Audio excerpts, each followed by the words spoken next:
And now, sports with Craig Loper. Welcome back. I am a big proponent of staying hydrated at all times, even if it feels like you're not thirsty. Drinking water can help you stay energized and focused, and when you're physically active, it also helps prevent muscle cramps. You may ask yourself, why am I talking about water? Well, let's find out. They'll be looking to avenge that loss. I'll bring in Colby, a fan of the Ducks, and Colby, Ducks undefeated this year, making another run for the national championship. Can they make it? I think that Stanford's going to be pretty good practice for Alabama. That's right, Stanford, of course, the physical front. How about Marcus Mariota? A lot was been made of his, they slowed him down this year. Is this the year where he'll step up and beat Stanford? I'll tell you what, when you're throwing deep like that and there's no interceptions and he has that control, it's unbelievable. That guy is a god out there. Finally, give me a prediction. I'm going to go with 45-35 Ducks. 45-35 Ducks. Colby says it will certainly be an exciting one, about an hour till kickoff now. Amanda and Ty, back to you. Oregon State goes to 3-0 for the sixth time since 1999 with their win over San Diego State. They did it just exactly how Mike Riley and company like to, with balance. I have no allegiance to any professional baseball team, but my co-anchor, John Franke, he does. You see, John was born and raised in Daly City, California. That's a suburb about 15 minutes south of San Francisco, so he bleeds orange and black for the Giants. He texted me this afternoon before the game saying he was already a little edgy. I was at 2 o'clock. At 9 o'clock after the game was over, he texted me saying, quote, "My shirt is drenched in sweat." Let's find out why. You are a Ultimate Warrior, 1980s, wrestler, big buff guy. Yeah, I started putting on the makeup. This is what a $5 makeup kit at Target will do for you. To Marcus Mariota from the University of Oregon. It's Oregon, Lou. I don't know why he can never pronounce it right. Marcus Mariota could have left for the NFL last season and would have been a top 10 pick. He instead chose to return to Oregon for his redshirt junior season on a mission with his teammates to take care of unfinished business. Beat Stanford, check. Beat Arizona, check. Win the Pac-12 championship, check. For Mariota, he'll never take any credit for any individual award that comes his way. All they really mean is mom back home in Hawaii will have to make more room on the mantle. And she will have to do just that after Thursday night. Number 8 reeled in even more hardware at the College Football Awards in Orlando. First up was the Walter Camp Award for college football's Player of the Year. He's the first Duck ever to win that award. Then was the Davey O'Brien Award for the nation's best quarterback. And finally, he brings home the Maxwell Award for the nation's best player. Mariota as humble as ever after bringing home all that hardware. When Oregon State takes the field Saturday night against Arizona State, they will be a team itching for a win. The Beavers haven't won a game in 28 days. Good news for Beavers fans, though. Oregon State has won the last 4 out of 5 against Arizona State. Their last loss coming back in 2011 in Tempe. He awaits to release his first rap mixtape on July 9th. Senior pitcher Jeff Gold has been putting in work this year on the mic and as well on the baseball diamond, going 7-0 for the Ducks this season. Well, you've probably heard it all week long, but it is an amazing fact. Oregon State has not left Los Angeles with a win since 1960. If OSU wants to change that, they're going to have to play a much different game on defense than they did a year ago against the Trojans. Game 1 of the NBA Finals, the air conditioning in the AT&T Center broke, and LeBron James probably wishes he would have hydrated a little more before the game. Fourth quarter, Miami down 4. James cuts the lead to 2, but check it out. The King comes up limping. He's cramping and be out of the game for good with 4 minutes to play. That opened the door for the Spurs to close the door and turn off the heat. Danny Green for 3, 5-point San Antonio lead. The Spurs scored 16 points in the final 4 minutes to end it. All LeBron can do is watch. Kawhi Leonard nails the tray to put the Spurs up 7. If you can't stand the heat, get out of the AT&T Center. 110-95 the final. Third quarter, Marshawn Lynch was dominant in the Seahawks win last week, and he was dominant in the game on Sunday. 40 yards to the end zone. Skittles are falling from the sky, tied the game up at 10. Broncos hosting the Patriots.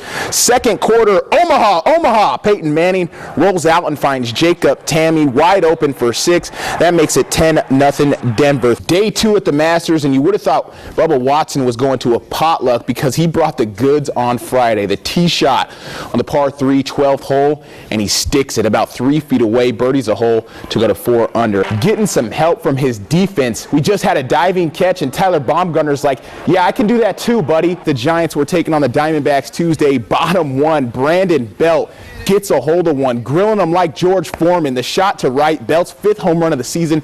Giants take a 2-0 lead. A's in Texas taking on the Rangers, and Oakland must have forgotten the home run derby was over. Check this out. Top of the 6th, John Jaso, gone. Blasted to right, 2-1. Next batter, the home run derby champ, Yoenis Cespedes. If some is good, more is better. He homers to right, 3-1. Top of the 7th, Josh Donaldson wants in on the action.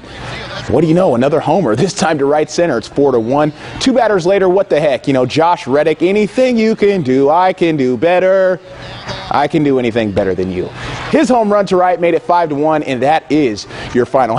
Kelsey, why did the Angry Jedi cross the road? Ooh, why? To get to the dark side, guys. Come on, Star Wars night at PK Park for the Dust Devils and M's. And the M's take the lead and go on to win 5-2. Hey, guys, why shouldn't you ever ask Yoda for money?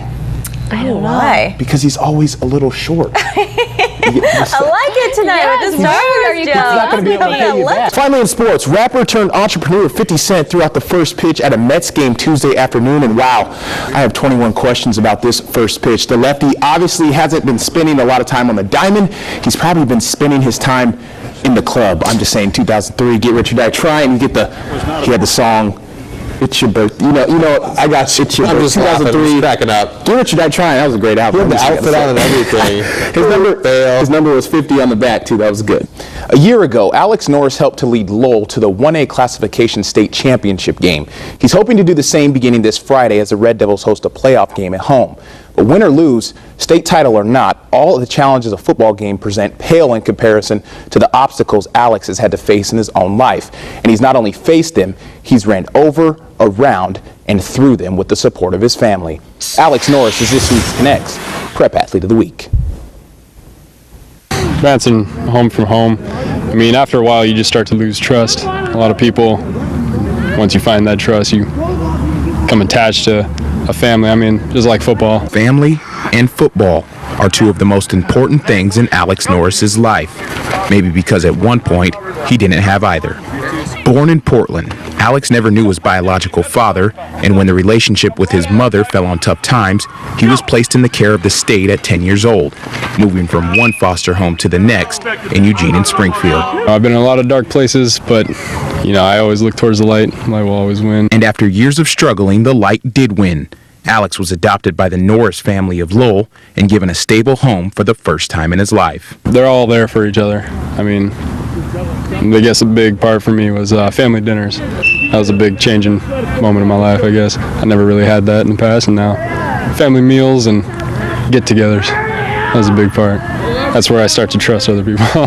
With an environment in place for him to succeed, Alex began to thrive on and off the football field, becoming a dominating tight end and defensive end on Friday nights and an A student in the classroom. Oh, it's a great feeling. I mean, a lot of doors have opened since I moved here. One of the many relationships Alex has formed has been with his teacher and coach, Pat Todd. Alex and I, we're devout believers. We're both Christians, and I prayed with him, and we've gone through some really tough times and things that he was going through, whether it's girl problems or court problems or parent problems, and you're growing up and you go from 8th grade to your senior year and you just go through a lot of things and a lot of stuff, and he had a little more stuff to go through than most kids have. He may have been through more than most, but now he's doing more than most. Norris mentors a young boy and is also taking classes to become an emergency medical responder. He says one day he wants to be a paramedic. People have been there for him and given him everything they have, and I think he wants to do that for others. If somebody's hurting, whether it's a shoulder injury or they need somebody to talk to, I think he wants to be that kind of guy who's going to be there for other people, just like so many have been there for him. Through it all, and most importantly, he's found the definition of a family. A family is, we have our ups and downs, we have our struggles, but we all come together at the end. We all perform our own tasks and we do what's right. Alex Norris is this week's Connects Prep Athlete of the Week. So many good moments in that, it's too many to count. And you know what? I couldn't even add or put in everything in that story that I know about this kid. He's first team All-League. He also plays basketball and runs track and field for the Red Devils, so he does it all. He struggled, early on finding kind of his home, but now he has it and he's thriving. It just goes to show you what really is potential in some of these kids if they just have a stable environment to succeed. Alex has that. Him and Lowell are playing a playoff game tomorrow night, and tomorrow's Friday, Ty, so you know what time it is. We know what that is. It means it's Friday Night Fever.